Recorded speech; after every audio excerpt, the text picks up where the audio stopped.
ദിലീപേട്ടൻ്റെ career തന്നെ ഏറ്റവും ഹൈപ്പിലും ഒരു കംബാക്ക് എന്ന രീതിയിൽ പുറത്തിറങ്ങിയ ഒരു സിനിമയായിരുന്നു ബബ്ബബ്ബ. പക്ഷേ പ്രതീക്ഷിച്ച രീതിയിലുള്ളൊരു സക്സസ്സോ കാര്യങ്ങളൊന്നും ബബ്ബബ്ബയ്ക്ക് തിയേറ്ററുകളിൽ നിന്ന് നേടിയെടുക്കാൻ കഴിഞ്ഞില്ല. അതിനുശേഷം സിനിമ OTT എത്തിയപ്പോൾ ഒരു കട്ട നെഗറ്റീവ് റെസ്പോൺസ് ആയിരുന്നു സിനിമ നേടിയെടുത്തത്. സത്യം പറഞ്ഞ സിനിമ ഒരു എയറിലായിരുന്നു. പക്ഷെ ഇത്രയും നെഗറ്റീവ് പറയാനായിട്ട് സിനിമയിലുണ്ടോ?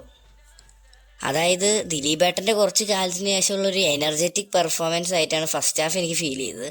സെക്കൻഡ് ഹാഫ് ലാലേട്ടൻ്റെ എൻട്രിയും ഒക്കെ കാര്യങ്ങളൊക്കെ ആയിട്ട് ഒരു നൈസായിരുന്നു. ആക്ച്വലി എൻ്റെ അഭിപ്രായത്തിൽ ഒരു വട്ടം കാണാനുള്ളൊരു സിനിമ ഉണ്ട് ബബ്ബബ്ബ. പക്ഷെ ഇത്രയും നെഗറ്റീവ് പറയാനായിട്ട് എനിക്ക് ഫീൽ ചെയ്തില്ല. എന്തായാലും നിങ്ങളുടെ അഭിപ്രായം താഴെ കമൻറ്റ് ചെയ്യൂ.